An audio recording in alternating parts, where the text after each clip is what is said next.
So I always been visualizing action and get the job. But you say like just chill out and feel like the king of the world, and the job which you want will come to you. Something this I'm not able to understand or how to go about that. Well, it helps to go general enough to acknowledge that it is attraction. But when you live in a world that is rather action-oriented, it feels like I want to go get a job. So I want to physically go and get it, which sounds different than, what are you doing? I'm letting a job come to me. You need to go get a job. No, I'm letting a job come to me. You need to go get a job. I'm letting a job come to me. And so we understand that the orientation for most people for a long time is that you live life, maybe even the contrast that we're talking about. You look out there and you see something you want and you go get it. But the thing is, and this is what people don't understand about going and getting things, in this attraction-based universe, when you're going to get something that is not a vibrational match to what you want, there it is. Because there's a repelling. Have you ever put those magnets and they just repel? It's like that. Now, if this job were a vibrational match to you, and you might start moving toward it, but it would start moving toward you too. If it is what you really want, and you are a vibrational match to what you really want, then nothing can keep you apart.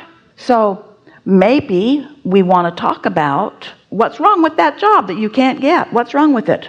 What's wrong with it? It's going to tie you down.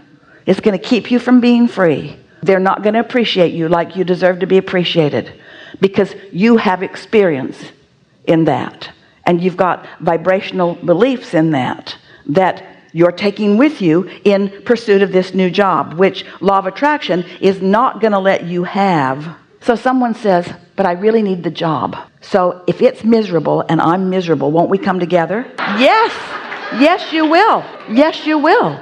So if you can't get a job, then say to yourself, good for me. I can't get that miserable job. I can't get that foot nailed to the floor, people not appreciating me job. So now it's a good idea to start thinking about what you want and why you want it. What are you looking for? Looking for a thing which gives lots of freedom. It feels like every day feels like a vacation, something like that. It's an effortless every day. I feel like I love doing that. Zero politics, zero ego. So what you want is what you've got. What you want is what we've been describing on. What you want is to not need to take any action, to just focus your powerful mind on the perfection and value of your being until you achieve an expectation that things are always working out for you and that all good things are coming to you and that you'll know it when you see it. Now, this is a really good conversation to have. Do you believe that with a job or with employment or with self-employment or entrepreneurship, do you believe in the process of situating yourself, putting yourself in a position where what you want can flow to you? Do you believe that there is anything that you have to give in return? In other words, Esther really appreciates all these nice people who get on airplanes and fly around with her, but if they don't come, she doesn't send them a check. Not for very long. So they keep showing up because there is a sort of mindset in this action-oriented world that I give you this and you give me that, and I give you this and you give me that, which gets in the way of what we're talking about, because we're not talking about earning, we're talking about attracting. And to a large extent, that's what they're all doing in their co-creation together also, but we're talking about attracting.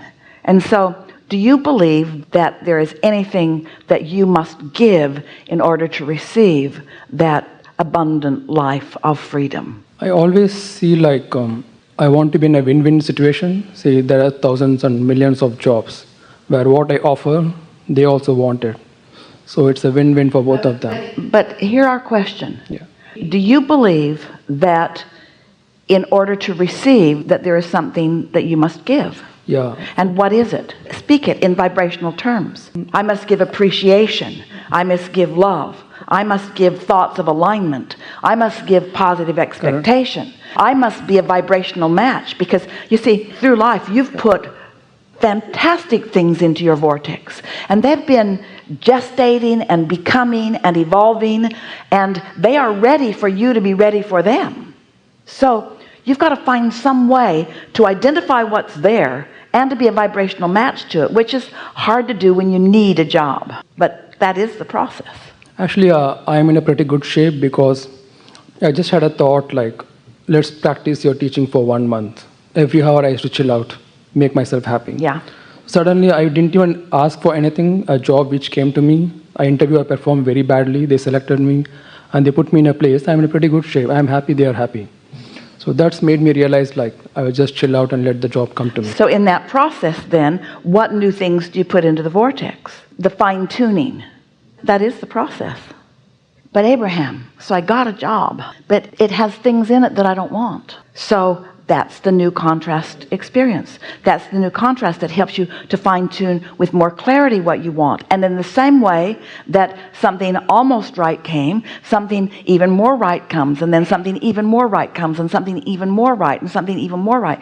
This conversation is so good to have following the conversation we just had, because the manifestation that isn't perfect often for most people keeps them from creating a manifestation that is perfect.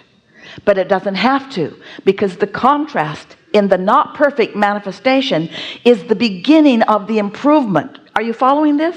So it just gets better and better and better and better and better, until after a while, it doesn't really matter where you are or what you're doing. You're having a wonderful time, and you know that the universe has put you right there because there's something there that you've been asking for that you're going to uncover like a treasure, and when you see it, it's going to be a really good moment. With this creating of our own experience and our own world and our own vortex and all that, I have come to an idea that even through the bad stuff, it is possible to manifest what we want, even when we're not thinking about what we want. Because with our own creation, we can rewrite our own rules to create what we want, even when that's not what we're thinking about at the time.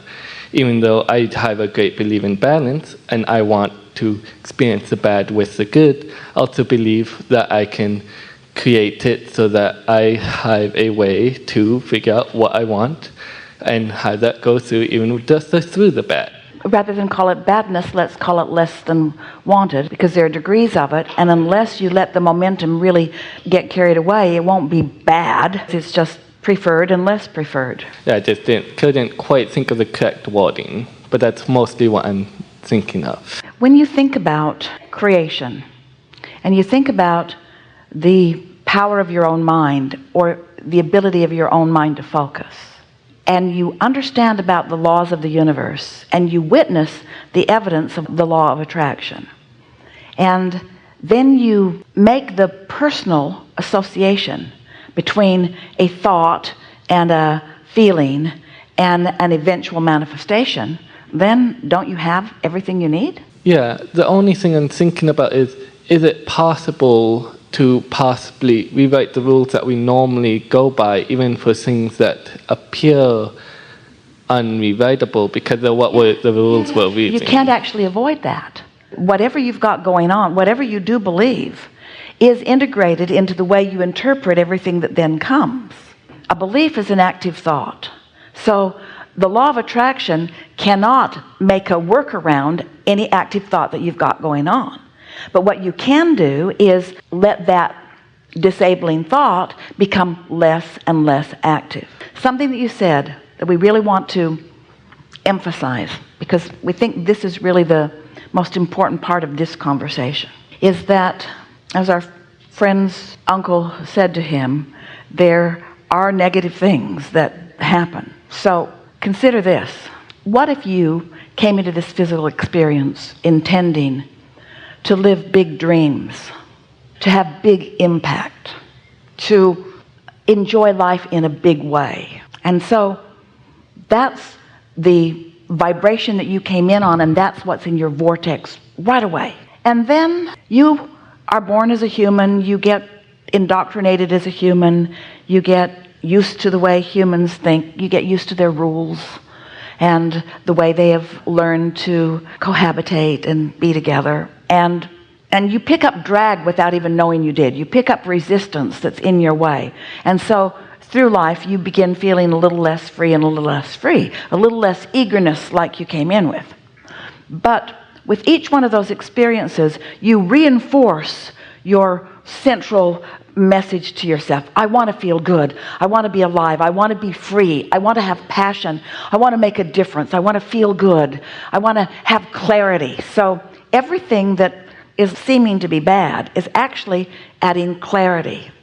So what if you had managed, because you like to go fishing, or because you like to surf, or because you like to swim, or because you like to walk, or because you like to run, or because you like to meditate, or because you like to appreciate, what if you had a habit of often being in the receiving mode? You didn't make a big deal about it. You just got there because it's where you naturally are. Your cork will float unless you hold it under. So let's say that you're tuned into that more often than you know, and you receive the inspiration to walk right into trouble. Do you think it's possible that your inner being would lead you into contrast? Yes.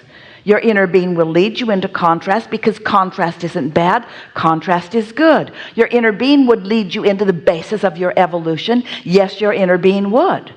So that's why we say things are always working out for you, even when you don't think things are working out for you, because sometimes that situation that you don't think is a good one leads you to a launching of a rocket that wouldn't have been launched if you hadn't had that experience, which will lead you to a joyful later motion through the tube of creation and manifestation than you could have had otherwise. Did you follow that? Your inner being will inspire you to things you think you do not want, in order to help you to give birth to what you do want, because it takes life to decide. There are so many parents who want to say to their children, I'll help you with your desires. You want a college education, and you want it to be in these fields because they pay off. And you want to say, go away from me, because you want your own life to be the birther of these new desires. And so your inner being so has your back and your front and your middle and your top and your bottom. Your inner being has you coming and going. Your inner being knows you. Your inner being knows who you are. Your inner being is you. Your inner being knows what you came in for. Your inner being knows what's in your vortex, and your inner being knows everything along your physical trail that will enhance what you are looking for. And all that we're ever talking about is how to get out of your own way so that you can live what you intend to live. Now you get here in this physical body. We made it sound a little bit like all of that was predetermined, and that you're just sort of, you need to get happy and follow your bliss, what you were predestined to live. That's not what we meant at all. We meant that you had this strong intention to give and receive value, and to feel really, really good, to be an uplifter and to uplift. So you get into your physical body, and you're inspired into situations that produce the life-giving properties that keep you living happily ever after in this physical body. And the majority of people over about 11 years of age, it's a little bit of a variable, but it's about right there, aren't listening from within. They're trying to take their clues from other humans around who don't know anything about you, who just really want to contain you so you don't bother them. So when you begin to get a whiff of who you really are, and when you quiet your mind enough to begin to feel some of the consciousness that is really you focused through your body, you can return. That's why we said it's like a rebirthing. You can return to the intentions that you held. And we want you to hear this powerful, important statement. While what's in your vortex the day you are born matters a lot, you're adding to it every day after, and that matters more. Because it is from this time-space reality that you are finding the pieces that are the basis of your point of attraction. So it really is quite simple, isn't it? Life causes you to create a vibrational reality that keeps calling you, and you feel good if you go, and you don't feel good if you don't go. That's basically it. So if somebody says, what is happiness? Happiness is fulfilling your own intentions. Well, how do I know when I'm fulfilling my own intentions? You feel good every step along the way. How do I know when I'm not? You don't feel good. That's why taking other people's advice and doing what other people think you should do hasn't felt good to you ever. Because not one of you said, I'll go forth and I will find a leader and I will follow that leader.